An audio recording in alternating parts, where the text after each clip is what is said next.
Dans nos sacs, dans nos poches, les smartphones sont désormais indispensables à notre quotidien. Mais deviennent-ils une menace pour notre intimité, notre compte en banque ou encore nos factures? Depuis quelques mois, ces téléphones devenus de petits ordinateurs sont la cible privilégiée de pirates. Alors, attention à vos mots de passe, à vos SMS, vérifiez vos factures.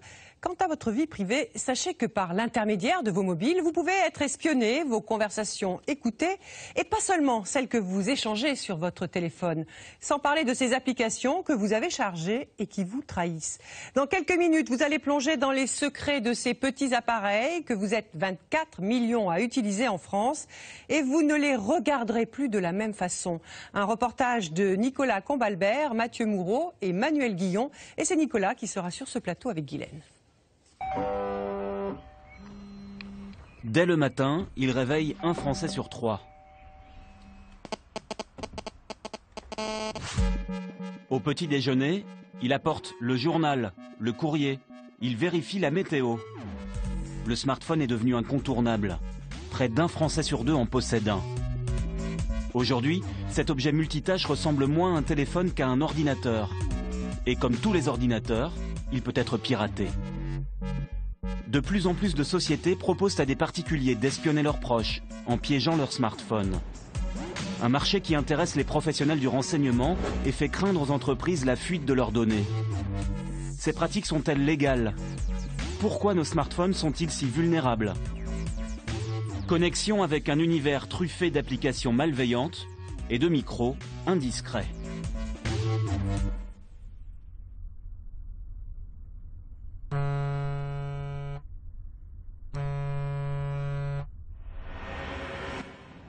Dans la famille des espions, nous demandons d'abord la mère. Celle qui se sert du portable de son enfant pour le suivre à la trace. Marie vit dans le 15e arrondissement de Paris avec ses 2 filles, Ninon et Sybille. C'est le petit déjeuner, elles ont déjà un téléphone dans la main. Et vas-y que c'est parti le texto. Ça va jusque dans le lit le soir et ça commence dans le lit le matin. Jusqu'à quelle heure ça dure? Je veux même pas le voir, mais je sais qu'elle sait à un moment donné arrêter. Et le matin, je sais que ça va, là, je suis pas inquiète, elle va pas se réveiller à 5 h du matin pour textoter. Non, surtout que les gens ils dorment. Mais elle est bloquée, donc c'est bon. Je prends ma vitamine. Bloquée, car Marie a posé une condition. Pour avoir son smartphone, Sybille, 10 ans, a dû accepter que sa mère y installe un petit logiciel de contrôle. Une application proposée par une société spécialisée et qui coûte à Marie 5 € par mois. L'espionne a agi en transparence. Elle a décidé avec sa fille de limiter Internet, les SMS et les appels. Le but, c'est pas d'aller les fliquer, de traquer tout ce qu'ils font et tout ça. C'est simplement de leur envoyer un signal aussi, de leur dire, voilà, il faut savoir que ça peut être aussi, pas dangereux, mais à terme, si. Vous êtes sous le charme de ces produits-là parce que c'est séduisant, ces gadgets, ces machins. C'est illimité, c'est top. Il y a de la musique et des machins. Donc, hop, hop, hop. 5h15, max. Je te jure que si t'es pas là à 5h15, je te traque avec le GPS. Marie élève seule ses 2 filles. Et le moins qu'on puisse dire, c'est qu'elle est d'un naturel inquiet. On regarde le GPS. Bonne journée, chérie. Dépêche. Je regarde. On aime bien regarder quand même jusqu'au bout, le moment où elle franchit la grille, vous voyez. C'est ça l'œil du parent. Même si on sait très bien qu'elle peut aller nulle part ailleurs, à chaque fois, on est tous les parents là. On regarde. Est-ce que c'est bien à l'école qu'elle va aller? Oui, ça va, ça y est. Elle a passé la grille. De retour à la maison, Marie va nous montrer comment fonctionne le contrôle du téléphone de Sybille. Depuis son ordinateur, elle peut voir ce que fabrique sa fille sur son portable. Là, je peux, voilà, sa consommation, par exemple, sur 2 jours, je sais qu'elle a reçu 24 SMS, elle en a émis 30 et qu'elle a appelé 7 secondes. Mais voilà, là, j'ai toute la consommation, ça, j'avoue, je regarde pas. Cela dit, un jour, ça peut servir. Et l'application ne rentre pas dans le contenu des textos, ce que je trouve bien. Enfin, voilà. Ça, moi, je m'en fous de savoir ce qu'ils se disent. On laisse leur vie privée. Oui, puis de toute façon, une fois qu'on met le nez dedans, je vais pas dire que c'est pas intéressant, mais Leurs textos, ils sont quand même « Salut, ça va, t'es où ?» Mais l'espionne a trouvé plus malin qu'elle, ou plutôt plus maligne. Sybille a trompé la surveillance de sa mère et a modifié quelques paramètres. Elle s'est connectée, elle me l'a dit après, et ça c'était sur le blocage de la consommation. Et ici, parce que j'avais mis au début que j'autorisais 20 SMS par jour. Et elle a mis 120 SMS par jour, la coquine. Et là, j'ai pris la main dans le sac, et donc j'ai changé mes identifiants. Et voilà. Et pendant que Sybille est à l'école, Marie peut garder un œil sur sa fille. Car le logiciel qu'elle a installé ne fait pas que contrôler les appels et les SMS. Il permet aussi de la géolocaliser, c'est-à-dire de connaître sa position en temps réel. Nous, on est là, on est passé par là et l'école est là. Ça, c'est le trajet qu'on a fait ce matin. Voilà. J'ai aussi la possibilité d'établir ce qu'ils appellent le géofencing. Alors, c'est quoi le géofencing? Alors, je détermine une zone limitée géographique. C'est cette zone, en gros, de l'arrondissement. Et elle ne peut pas sortir? Elle peut sortir, mais si elle sort, j'ai un texto. Si elle sort, je sais qu'elle est au-delà de ma limite. Donc là, j'ai toutes les raisons de m'inquiéter, de me dire elle ne devrait pas être là. Moi, je suis rassurée de savoir que s'il y a un dépassement, s'il y a un problème, si elle est dans une position délicate, alors là, il y a des moyens de me prévenir, il y a des moyens de savoir.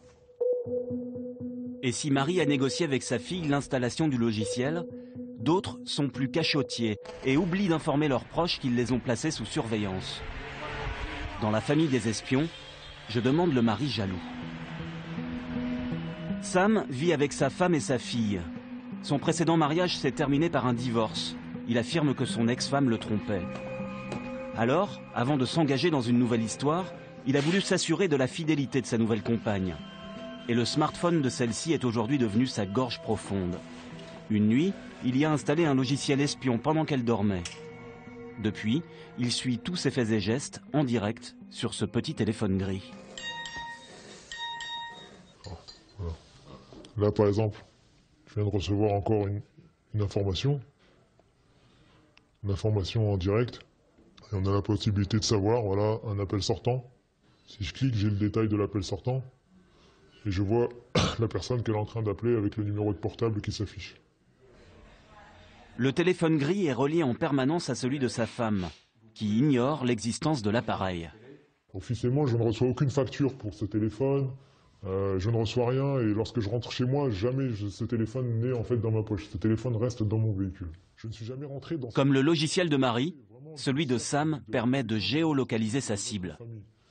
Là, je regarde la localisation, je sais que j'ai la date et l'heure. Donc dès que je clique ici, je sais qu'elle était là. Et là, j'ai sa position à 10 mètres près. Mais il peut aller plus loin que la mère inquiète. Il enregistre les appels, les emails, les SMS. Sam peut tout écouter et tout lire. Plus fort encore, il peut suivre en direct les conversations de sa femme et même activer le micro de son téléphone à distance quand il est en veille et qu'elle ne l'utilise pas. Démonstration. Voilà comment on peut accéder directement au téléphone.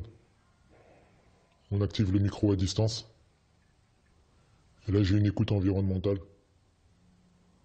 Donc, lorsqu'elle va en soirée ou lorsqu'elle va à un repas, et je peux savoir tout ce qui se dit dans le repas. Sam a immédiatement pris goût à cette pratique totalement illégale et passible d'1 an de prison. Honnêtement, et surtout les premiers jours, c'était une sensation de puissance, d'être, on va dire, d'être au-dessus de tout. Comme si on était sur un nuage, on voyait tout ce qui se passe et on entendait tout ce qui se passe. J'ai même eu une contravention, un policier qui m'arrêtait parce que j'étais au téléphone, donc en conduisant, justement parce que c'était les premiers jours. Donc je voulais absolument tout savoir, tout entendre, tout connaître. J'ai peut-être un peu trop écouté, même quand j'y repense maintenant, mais j'écoutais tout. Si je prenais exemple... Depuis 4 ans, Sam sait tout, entend tout et ne cherche aucunement à lutter contre son addiction. Il n'a jamais découvert d'adultère et pourtant il reste pendu à ce deuxième téléphone. Je n'ai jamais été cocu avec cette femme. Et ça, j'en suis sûr. Mais je ne crois pas que je pourrais m'en passer. Franchement, honnêtement. Même si j'ai la certitude. Moi, là, au jour d'aujourd'hui, je peux le dire, Je vis une super belle histoire d'amour. Pour Sam, le bonheur, c'est simple comme un mouchard dans un téléphone. Et comme lui, de plus en plus de conjoints ont recours à ces logiciels espions, notamment lors de procédures de divorce. Il y a encore 10 ans, ces outils étaient réservés aux services de police et de renseignement. Aujourd'hui, tout le monde peut en acheter un sur Internet. Qui a développé le logiciel de Sam? Nous savons que le mari jaloux paye 400 € par an. En Belgique, près de la frontière française, nous avons rencontré l'homme qui fabrique des téléphones espions, un dénommé Hans. Oui, c'est bien moi. Oui, c'est bien moi. Depuis 3 ans, il vend ses logiciels sur son site internet et assure la hotline. C'est ça? Ah, à ce moment-là, il faut masquer votre numéro, oui. Ou bien vous prenez un deuxième numéro moniteur que personne ne connaît. Et ça, c'est la meilleure solution. Vous comprenez? Il a installé son bureau à domicile. D'ici, il expédie dans toute l'Europe des téléphones espions qui sont vendus comme neufs, sous plastique. Il va en préparer un devant nous, en quelques minutes. Donc il est neuf, hein, ce téléphone. Ce téléphone est neuf, oui.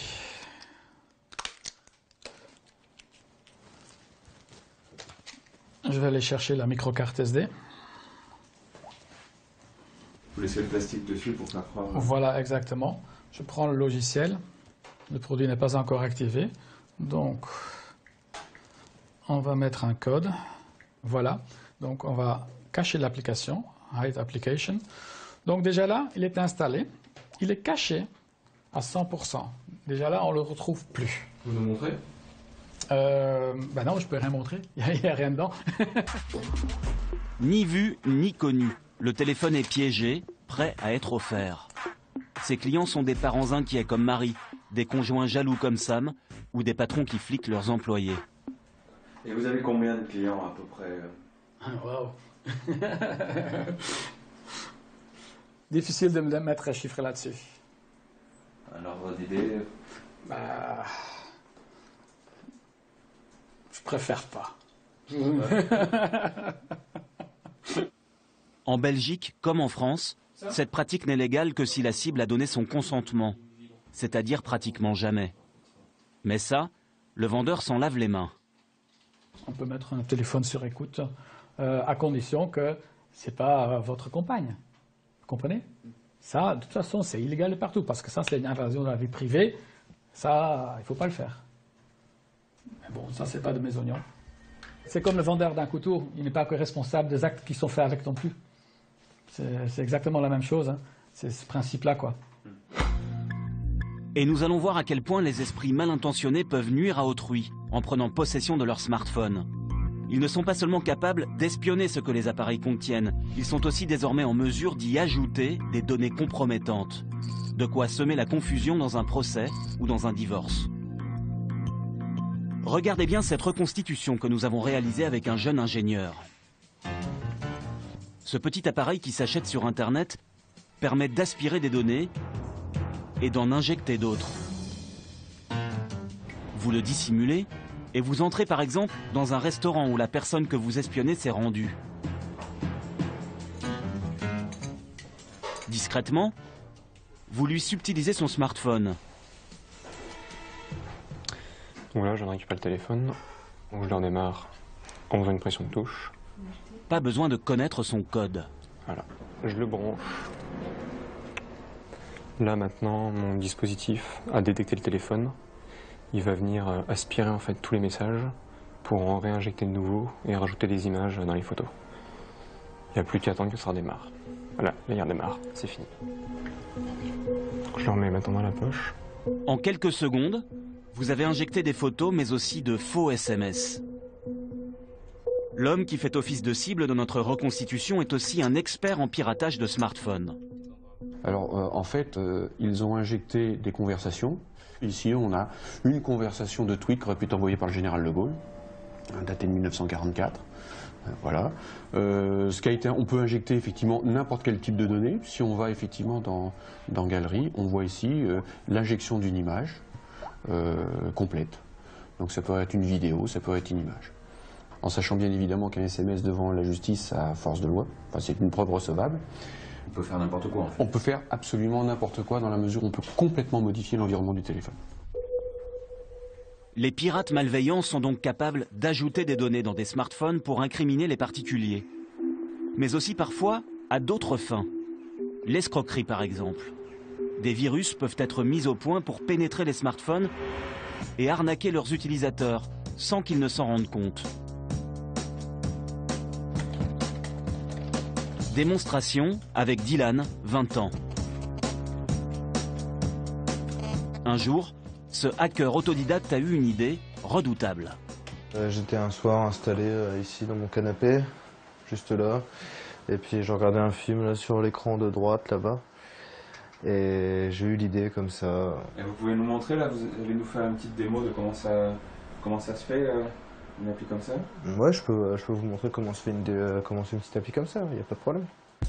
La démonstration sera plutôt technique. Ça doit être un algorithme que j'avais dû commencer mais que j'ai pas fini. Là en fait j'ai mis la 2.2 mais j'ai pas mis la 2.2 avec le Google API. Ce que nous retiendrons, c'est que Dylan a inventé un moyen de vous faire envoyer des SMS surtaxés sans que vous ne puissiez les détecter. Tout cela parce que vous vous êtes procuré sur un site de téléchargement illégal une application qu'il a lui-même infectée. Donc là pour l'instant il me reste juste à ajouter le numéro de téléphone sur lequel on va renvoyer les SMS qui seront arrivés. D'accord. Donc pour la démonstration ce sera le mien par exemple. Pour la démonstration ce sera le vôtre par exemple. Le virus est programmé. Voilà, donc il n'y a plus qu'à essayer. En théorie, les SMS payants qu'il génère ne sont pas visibles. Mais pour l'expérience, nous avons demandé à Dylan de les rendre apparents sur notre téléphone. Donc là il vient de lancer l'application et en même temps il envoie des SMS. Ce que Dylan réalise aujourd'hui pour nous sous forme d'expérience, il l'a fait dans la vraie vie pendant presque toute l'année 2012.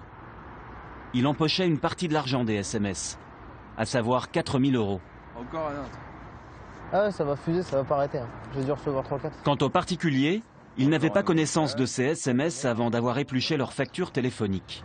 Et encore, si on laisse le téléphone allumé pendant, je sais pas moi, 10 minutes, admettons, ça va en envoyer mais une centaine. Ça peut être dangereux. Donc ça c'était caché, l'utilisateur ne le voyait pas. Ça c'était caché, l'utilisateur ne le voyait pas.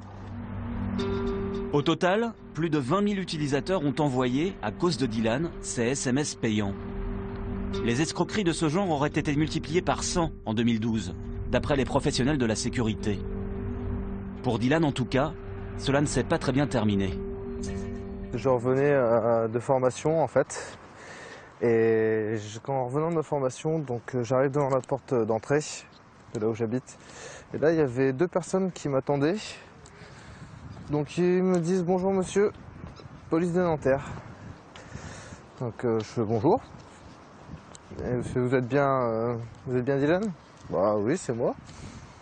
Et là, ils me disent « Bon, bah voilà, on vient vous voir parce que vous êtes accusé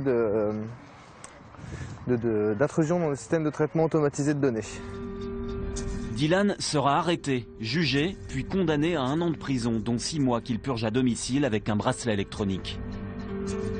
Pour la suite, comme beaucoup d'anciens hackers, il souhaite se reconvertir dans la sécurité des smartphones. Et nous allons voir que le secteur est en plein développement.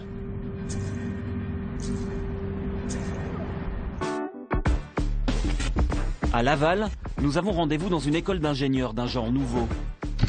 Une dizaine d'élèves travaillent exclusivement sur la sécurité des smartphones dans un laboratoire au nom évocateur, cryptologie et virologie. Voici leur professeur. C'est l'expert en piratage qui avait réalisé pour nous la reconstitution dans le restaurant. Aujourd'hui, les étudiants vont mener une autre expérience sous nos yeux et aller encore plus loin. Ils vont se connecter à un smartphone et déjouer une à une toutes les barrières de sécurité. Objectif, récupérer un maximum d'informations cachées derrière chaque application. Donc base de données des SMS, base de données des comptes d'email, des comptes de messagerie, le compte Facebook, la totale. Tout ce qui est relié à une application sur le téléphone. Là encore, il suffit de subtiliser pendant quelques instants le mobile de votre cible. Et maintenant, il est en attente du téléphone, que je branche. Ça y est, il les a trouvés. Donc là, il est en train de tout aspirer. Ça va prendre combien de temps? En général, c'est fini. Ça prend entre 1 minute, 1 minute 30 selon la quantité de données. Les données vont être analysées par les étudiants. Merci. Ils ont mis au point un logiciel très simple qui permet de les lire. Un particulier peut facilement faire de même. Donc ici on voit la liste de tous les SMS. Donc on peut voir ici les adresses, donc les numéros de téléphone, la date d'envoi et la date de réception. On peut voir ici tout le corps du message. Donc on peut voir ici un OK, je révise, OK, coucou. Ici c'est la chose la plus intéressante.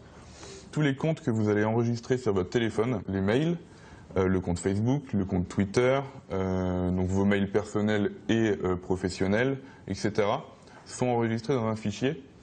Et on peut voir ici, à l'écran, que le mot de passe est affiché tout de suite. En clair, pour les pirates, il est beaucoup plus facile de récupérer nos mots de passe sur nos smartphones que sur nos ordinateurs. Vous avez eu ça en quelques minutes? Tout à fait, on a eu ça, on a eu ces informations en à peine 1 minute, en branchant notre petit dongle au téléphone. Et sous nos yeux, les étudiants vont découvrir une faille majeure qu'ils n'auraient jamais soupçonnée. Elle expose le propriétaire du smartphone, mais aussi son entourage. Je viens de trouver que les informations de tous vos amis Facebook sont en clair sur le téléphone. Donc je viens de voir le nom et le prénom de tous mes amis Facebook, leur email, leur numéro de téléphone, leur date d'anniversaire et leur statut sur Facebook. Et tout ceci est en clair sur le téléphone. Quand tu trouves des trucs comme ça, c'est pas beau, quoi, c'est pas possible. C'est fou que ce soit en clair. Enfin... C'est pas une petite découverte. Vous êtes fiers de vos étudiants quand ils trouvent des choses comme ça? Ah bah oui, parce que nous, ça fait partie de la pédagogie, c'est de les mettre face à des vrais problèmes et de leur laisser la bride. Hein. Moi, j'ai une seule règle, c'est je leur donne un objectif et je les laisse me surprendre avec les résultats. On forme surtout d'abord des ingénieurs avec une bonne formation mathématique, informatique. En revanche, le point de vue du hacker et notamment son attachement à la chose opérationnelle et aux résultats, oui, c'est une qualité qu'on cherche à développer chez eux. Dans leurs travaux pratiques, les étudiants ont pour mission de corriger ces failles de sécurité et de mettre au point un antivirus. À la sortie de l'école, ils travailleront dans la cybersécurité. Leur labo est d'ailleurs rattaché au ministère de la Défense, car l'État est directement concerné. On pourrait par exemple, si le président avait un téléphone Samsung, voilà, par exemple comme celui-ci, on pourrait le hacker. Il suffirait de lui subtiliser le téléphone d'une façon ou d'une autre, que ce soit dans son entourage. Ça peut provenir de l'intérieur de l'Élysée, ça peut être n'importe qui pourrait voilà, avoir accès physique à ce téléphone et ensuite injecter un programme qui permettrait de contrôler le téléphone. En fait, le président de la République pour les communications officielles est équipé d'un téléphone ultra sécurisé, construit par une marque française, du genre de ceux que l'on trouve dans ce salon à Lille. Celui-ci, par exemple, est accessible aux particuliers moyennant 2000 €. Là, vous avez typiquement un téléphone sécurisé qui permet de communiquer en toute sécurité avec un chiffrement adéquat.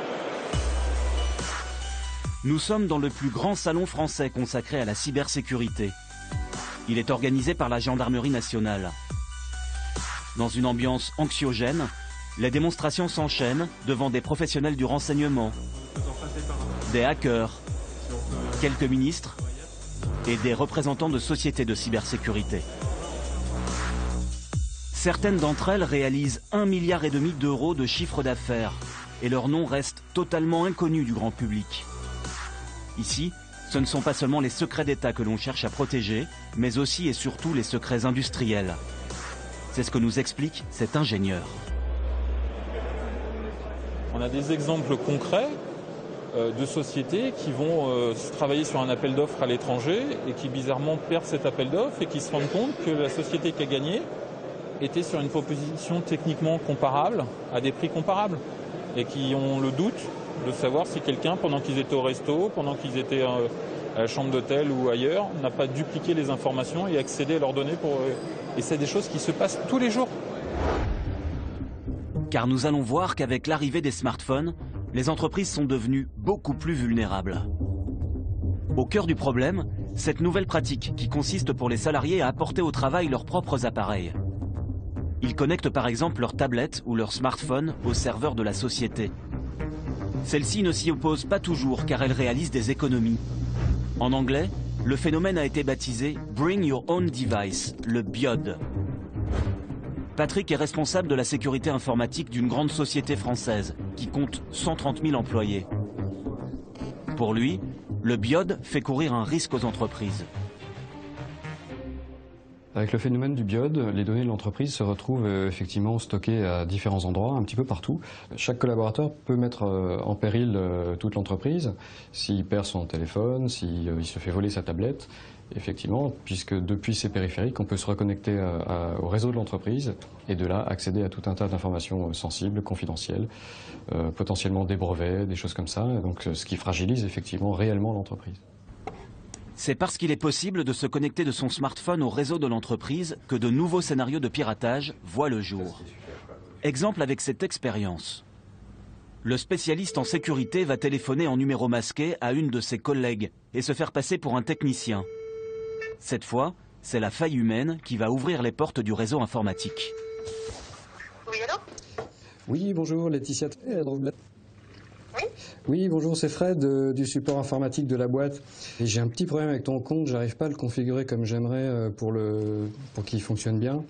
Et j'aurais besoin éventuellement que tu changes ton mot de passe. Tu sais comment faire?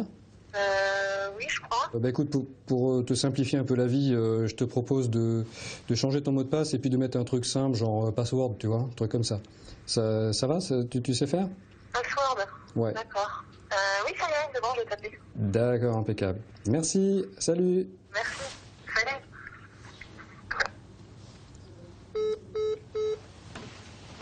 Et voilà. Grâce au manque de vigilance de l'employé, l'usurpateur en possession du nouveau mot de passe pourra se connecter à distance au serveur de la société et piller des données. Le smartphone permet donc d'entrer par effraction dans la vie secrète des entreprises et dans l'intimité des abonnés.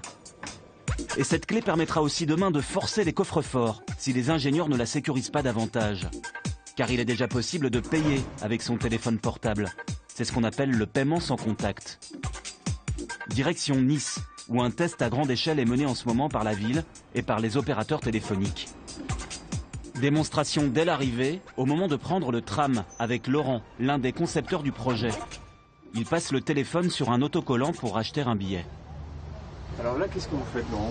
Alors j'achète un titre de transport, et j'achète n'importe quel ticket de transport selon l'usage que je veux en faire. Qui seront sur le téléphone? Qui seront sur le téléphone, hébergés sur le téléphone. Notre smartphone se substitue effectivement à la carte de transport. Et lorsque nous montons dans le tram, l'appareil permet également de valider, même quand il est éteint.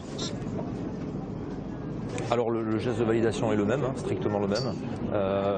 L'avantage c'est que même si mon téléphone n'a plus de batterie, ça fonctionne aussi batterie éteinte. Donc ça c'est intéressant parce qu'on peut quand même tomber en panne de batterie. Pour payer sans contact, il suffit de s'être procuré une carte SIM particulière qui contient les informations bancaires. Par la suite, nous avons pu tester l'achat d'une douceur dans une boulangerie. Une petite tarte aux pommes, s'il vous plaît. Et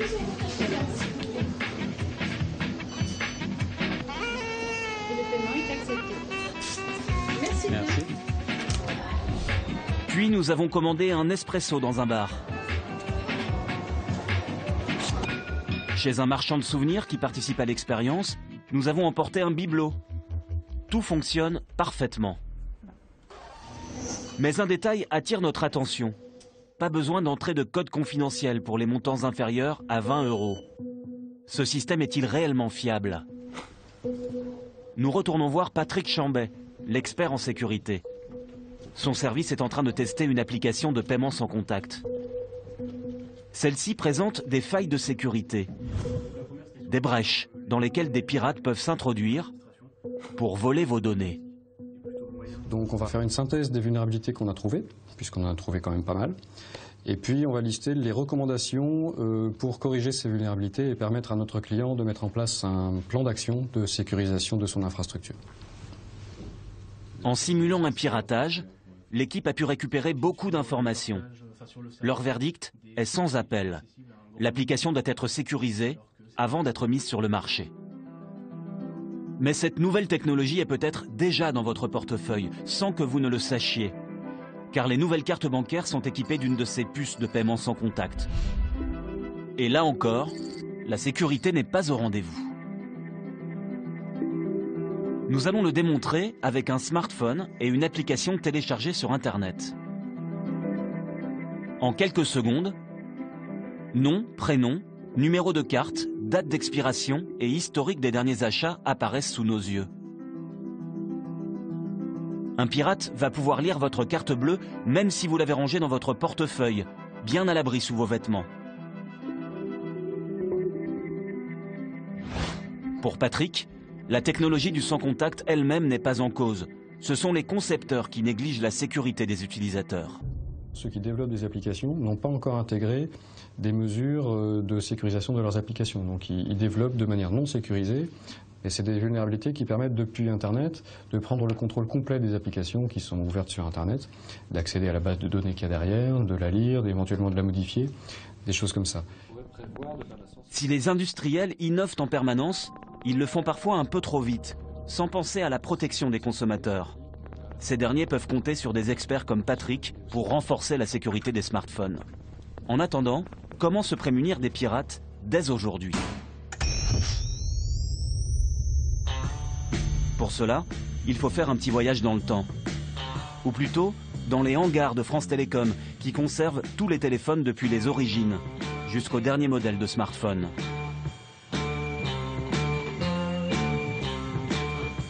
Patrice Battiston est le gardien de cette collection, et très bientôt, notre smartphone arrivera sur ses étagères.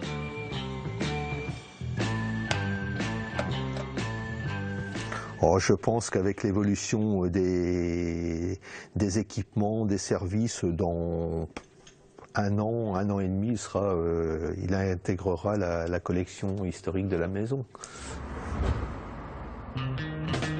Il y a 20 ans, l'ancêtre du téléphone portable était loin de ressembler à un ordinateur. Il avait plutôt une tête de boîte à outils. Radiocom 2000, ne quittez pas, nous recherchons votre correspondant. D'accord. Et 10 ans plus tard, ces mobiles étaient encore loin de vous dire le temps qu'il fait, loin de recevoir des emails, tout juste les premiers SMS et quelques jeux. Et ce sont finalement ces portables très basiques qui résistent le mieux aux pirates, car ils sont déconnectés de la toile, contiennent peu d'informations et pas d'applications.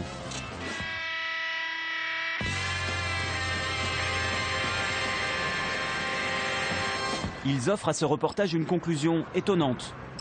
Contre les téléphones préhistoriques qui dorment dans nos tiroirs, les espions ne peuvent rien. Ou presque.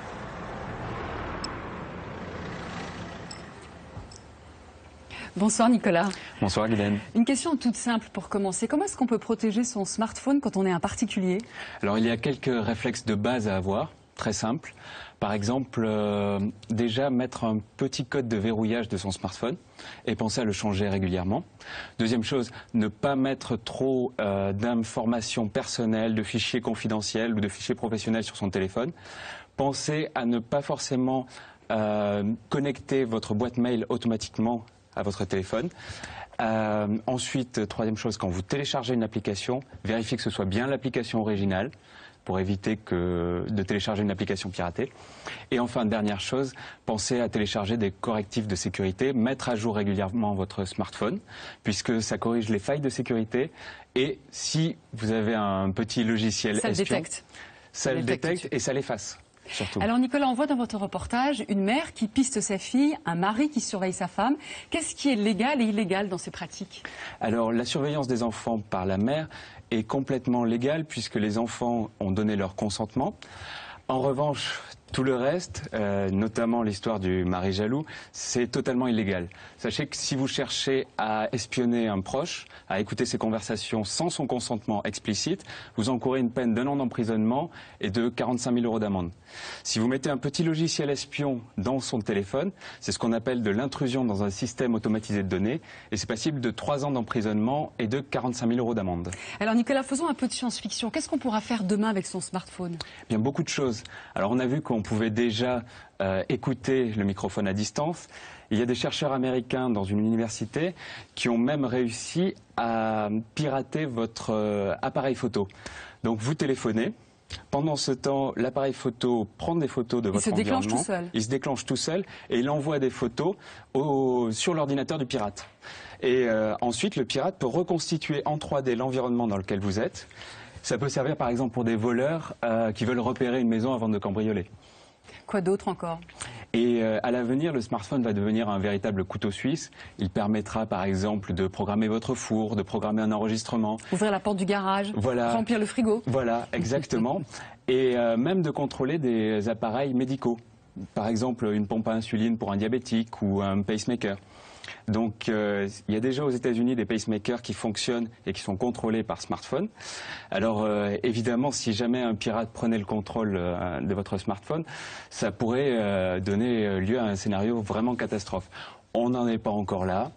Et ce qu'il faut retenir, c'est quand même que la technologie avance souvent plus vite que la sécurisation. Merci Nicolas.